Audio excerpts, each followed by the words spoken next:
insistimos.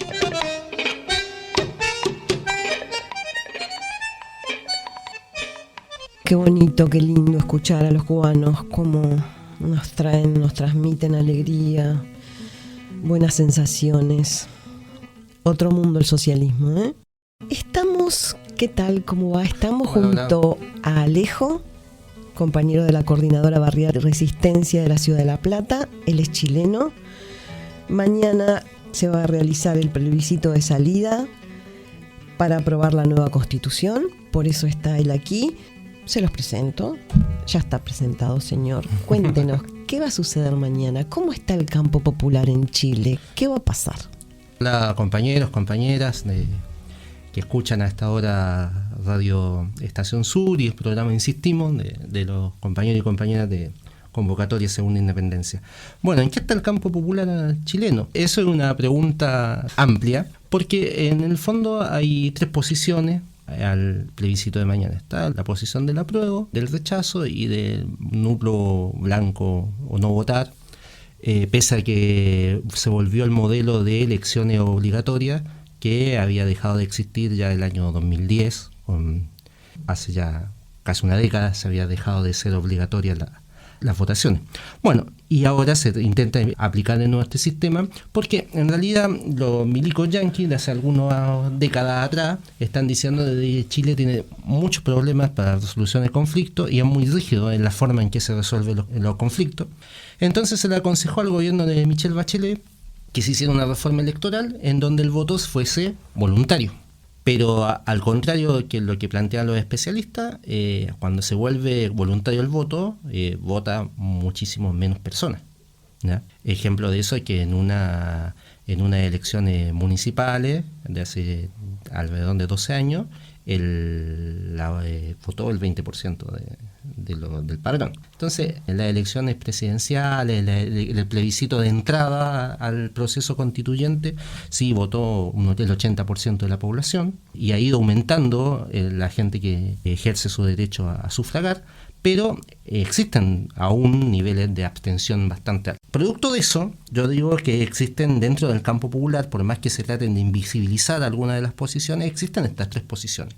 El apruebo básicamente es aprobar, o valga la redundancia, el texto constituyente, que es un texto que se construye a partir de lo que se conoce como una convención constituyente y que nace de un acuerdo en Cuatro Paredes el 15 de noviembre del 2019, mientras la gente peleaba en las calles. Entonces se juntan los parlamentarios, se junta el actual presidente con otros personajes, digamos, del bloque en el poder y acuerda, literalmente en los baños del Parlamento, del Congreso, acuerdan este acuerdo por la paz. Y se nos impone, a un sector del campo popular, se le impone la idea de que todas las movilizaciones desde el 18 de octubre en adelante fueron a partir de la creación de una nueva constitución, olvidando de que es precisamente los gobiernos de la antigua concertación lo que en el año 2002 impulsaron la idea de que la constitución de Pinochet había sido totalmente reformada a partir del cambio de unos cuantos artículos que hace en ese entonces presidente Ricardo Lagos. Entonces, claro, la Constitución se murió en 2002 con Ricardo Lagos, pero como que se revivió ahora, entonces las elecciones de mañana son en contra de la Constitución de Pinochet. Es la Constitución de Pinochet y Lagos, digamos las cosas como son. Claro. Entonces, esa es una posición que, en términos más personales, pienso que es la que va a ganar el plebiscito. Probablemente la opción que gane es el apruebo, por más que hay toda una campaña diciendo que va a ganar el rechazo. Después está la posición del rechazo y hay un fuerte componente de derecha en esa posición. Sin embargo, no es la única. También hay un montón de personas y de organizaciones que están plenamente desencantados con el proceso que se dio la nueva Constitución, ¿ya? En esto que yo decía, entre cuatro paredes, cuando se elige la convención constituyente, tal como su nombre lo indica, es una convención, no es una asamblea, en donde haya habido una participación popular desde las bases, con la construcción de representantes de asamblea por barrio, por lugares de trabajo, o la forma de organización que se hubiese dado el pueblo en su conjunto, sino que a través también de unas elecciones en donde se presentan distintos tipos de candidatos de distintas fuerzas políticas y posicionamientos políticos, ¿ya? Es muy variopinto la convención, los constituyentes son muy variopintos en términos ideológicos y políticos. Entonces ahí también hay personas que están totalmente desencantadas con esta posición y también van a votar rechazo. Pero también es parte del campo popular, es parte del pueblo trabajador o como lo queramos llamar. Entonces no es todo el fascismo, sí, hay un componente fascista, hay un componente de derecha liberal dentro de la posición de rechazo, pero no todo. Y por último está la posición de algunos sectores más revolucionarios o que se plantean revolucionarios, el no votar, anular o votar blanco, en vista de todo este proceso de cómo lo venía contando, de cómo se da, hay una crítica de origen y también hay una crítica de contenido dentro de este último sector. Y dentro de este último sector, que era un poco lo que veníamos charlando un poco antes de que empezáramos a conversar, básicamente dentro de este sector hay organizaciones que se movilizan y luchan por las demandas del pueblo trabajador o del pueblo en su conjunto. Las demandas reales, urgentes y necesarias. Entonces, por ejemplo, el 1 de septiembre hubo una convocatoria a protesta popular precisamente por las distintas demandas del pueblo. Entonces salieron a la calle estudiantes universitarios, estudiantes secundarios, trabajadores, trabajadoras, y ni hablan de los pueblos originarios del pueblo nación mapuche, que desde ya décadas está en la calle, por decirlo, constantemente. ¿Viste? Está realizando distintas acciones de recuperación de tierra, etcétera, etcétera, en Chile. Entonces, el 1 de septiembre hubo una jornada de protesta popular en donde se realizaron distintas acciones, actividades de movilización, principalmente en Santiago, Concepción, pero también en otros lugares del país. Entonces, lo que llama la atención en esto es de que estas movilizaciones, que son por demandas populares, por los medios y por quienes poseen el monopolio o duopolio de los medios de comunicación en Chile, son mostradas como acciones de violencia y de protesta del rechazo. No, son movilizaciones por demandas populares, por trabajadores y trabajadoras que exigen mejores salarios, mejores condiciones de trabajo, por estudiantes que exigen una educación que deje de ser heteropatriarcal o heteronormativa, ¿no?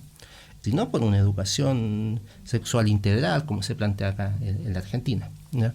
Entonces hay movilizaciones, el pueblo que está en la calle se moviliza, hace las acciones que hace el pueblo organizado, marcha, barricada, etcétera, etcétera, una serie de acciones de protesta, y están ahí y lo que yo decía anteriormente, son acusados de fascistas, traidores, de estar con el rechazo. No, muchos de esos compañeros y compañeras probablemente voten a prueba, pero la movilización tiene que ver por la situación de vida que se está viviendo, valga la redundancia, en Chile. Y dentro de esas demandas populares está la exigencia de libertad a todos y todas los presos y las presas políticas.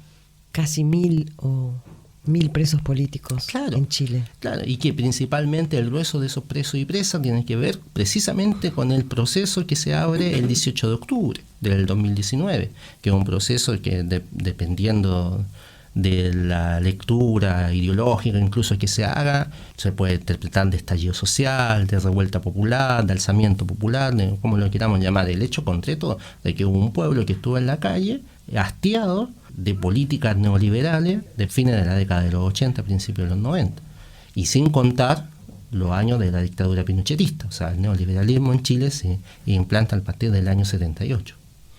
Y a todo esto, Héctor Yaitú está recontra preso y lo acusan de tomar madera, robar madera, le dicen, ¿no? Exactamente. Acá, cuando es uno de los sectores más activos y que presenta batalla en Chile, ¿no? Claro, y que tiene que ver con esto que quizá algunos me van a decir trasnochado lo que voy a decir y todo el asunto, pero desde la década de los 70, pero se puso más en evidencia en los 80 y en los 90 algunas organizaciones empiezan a elaborar o a verlo, es lo que en algún momento se llamó un complejo contrainsurgente. entendiendo que ni en Chile ni en Argentina hay insurgencia, no hay una fuerza revolucionaria de izquierda, armada y todo eso, entendiendo que no existe la insurgencia, pero son mecanismos contrainsurgentes, entendiendo ante la posibilidad de la existencia de la insurgencia, que generalmente fueron 4, y que uno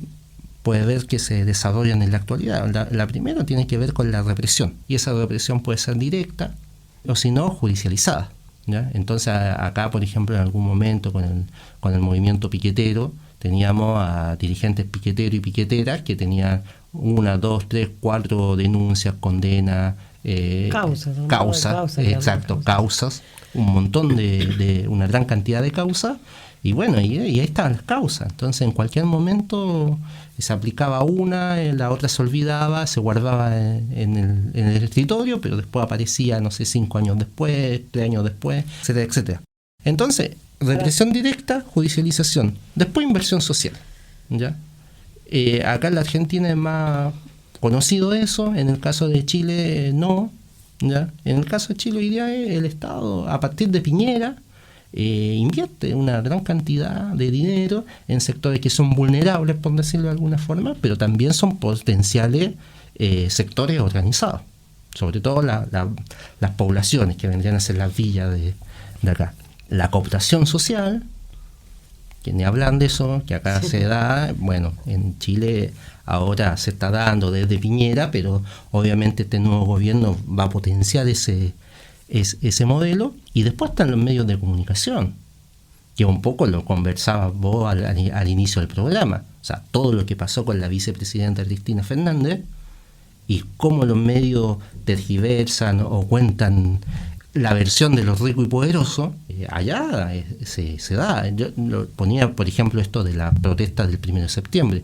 O sea, lo que siempre pasó allá era que los medios populares, alternativos, como lo queramos llamar, siempre tenían una posición y daban a conocer lo que pasaba con estas movilizaciones y estas situaciones. El 1 de septiembre no, son muy honrosas las excepciones en las que un medio, una radio, terminan siendo captados por el sistema, o un blog o una página de internet, lo que sea, estuvieron ahí, hicieron un informe real, entrevistaron a quienes se estaban movilizando y todo.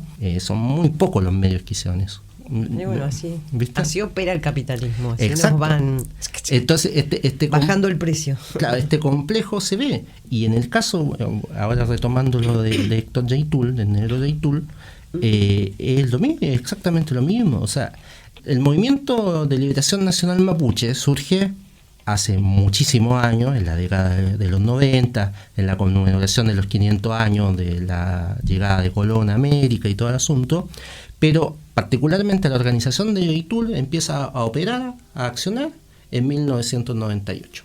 ¿Ya? En 1998 aparece la Coordinadora de Comunidades de Conflicto Arauco Maye, con una visión de liberación nacional, ¿ya?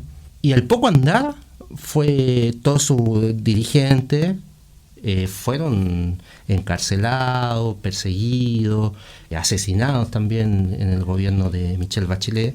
El caso de Alex Lemun o de Matías Carrileo, jóvenes, muy jóvenes, pibes, que eran militantes de la Coordinadora de Arauco Mayeco. Y años anteriores, toda la dirección, si se le quiere llamar, tienen otra forma de llamar a sus dirigentes, pero vamos a llamarlos dirigentes, sí. También estuvieron presos a partir de 2002, 2003, 2004. Yaitul estuvo en una larga huelga de hambre, si mal no recuerdo, el año 2009. Sí. Larguísima huelga de hambre con otros dirigentes de la CAM.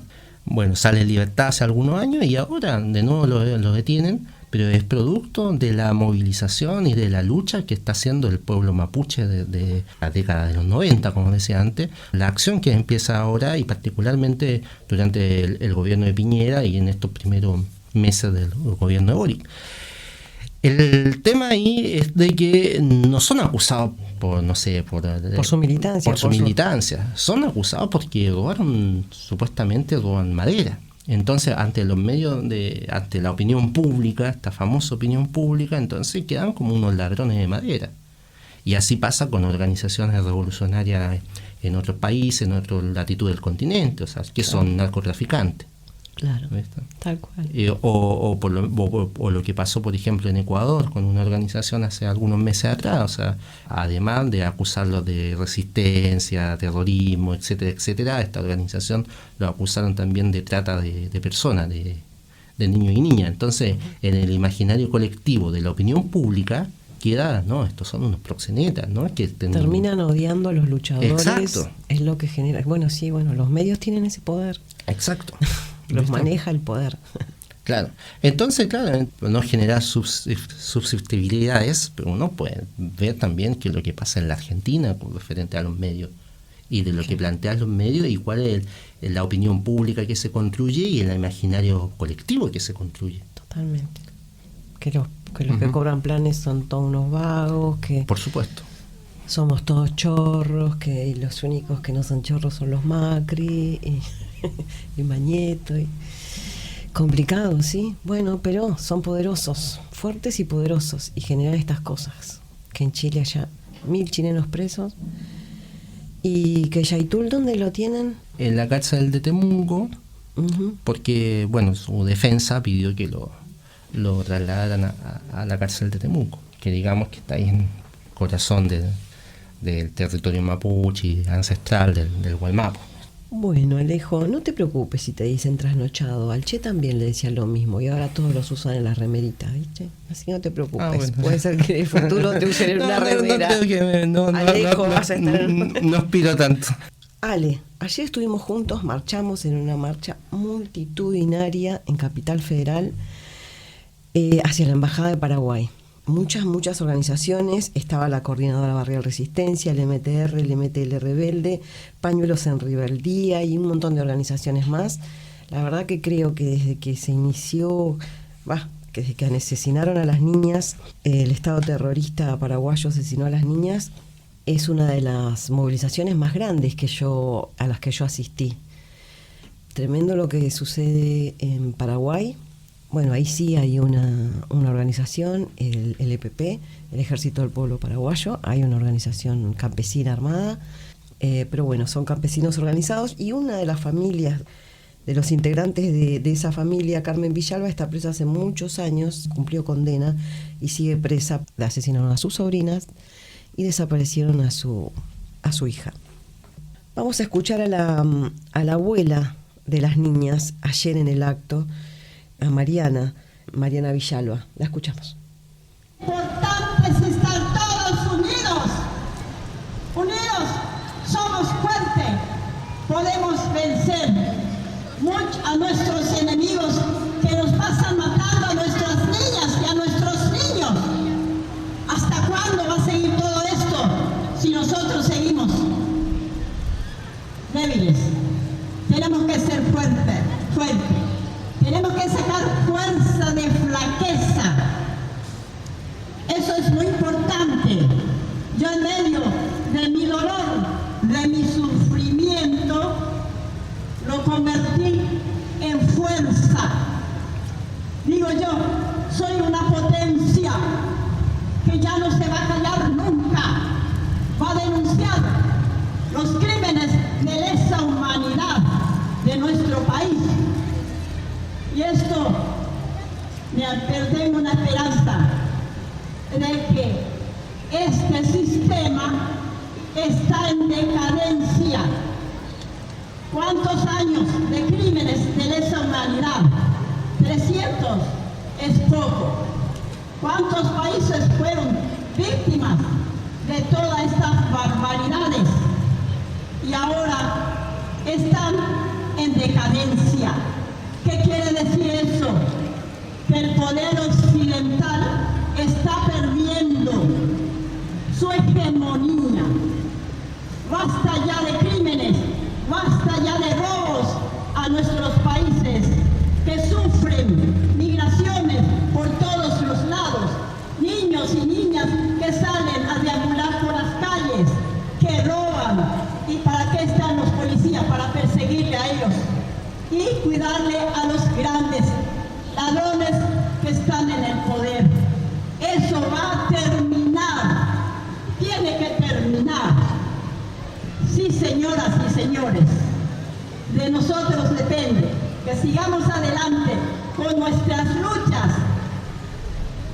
Mucha fuerza, compañeras, tenemos que seguir adelante.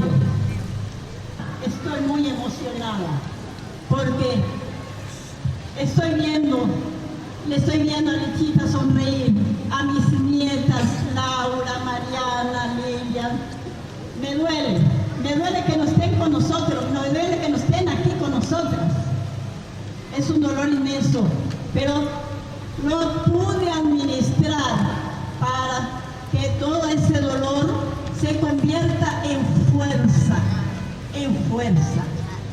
y distribuir, esparcir amor, sonrisa y alegría, para que todos estemos siempre juntos, y si de por ahí hay alguna diferencia con nuestro vecino, con nuestra organización, sepamos dialogar para que todo eso termine y sigamos adelante, porque eso es muy importante.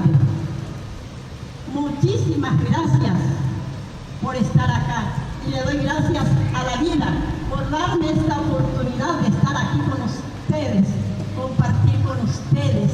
Qué hermoso ver a los jóvenes, qué hermoso ver a las niñas cantando, asumiendo ya esa responsabilidad del futuro, porque ellos tienen que hablar, porque su futuro está en juego. No, más crímenes de lesa humanidad, por favor, ya no, de todo corazón. Que mis hijas, tantos años están en la cárcel, Carmen, María, tanto sufrimiento tiene, tanto dolor tiene, que ella no puede salir a buscar a su hija, porque está privada de libertad. Y eso es doloroso para una madre, para una familia, que siempre estuvo unida, ayudando todas esas dificultades que se presentaban todos unidos, y ahora estamos acá, nosotras, y ellos están allá. También Laura, que tiene sus hijas y sus hijos, que nos duele todos los días escuchar cuando le llaman y reclaman por su mamá. Es doloroso, pero no tenemos otra que seguir adelante, compartir con ellos, que su vida sea más normal, que su vida sea más llevadera, que su vida sea que vayan a la escuela, que compartan. También quiero agradecer a la Escuela Pelota del Trapo también, porque ahí se van a compartir, se van a estudiar, se van a ejercitarse, a aprender. Muchas cosas están aprendiendo, y eso es muy importante, porque ellos tienen que estar preparados para la vida. No deben entregarse, deben seguir adelante. Muchas gracias.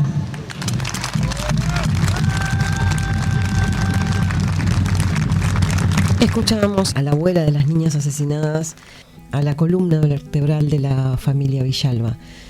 Terminamos nuestro programa, fue intenso, como siempre.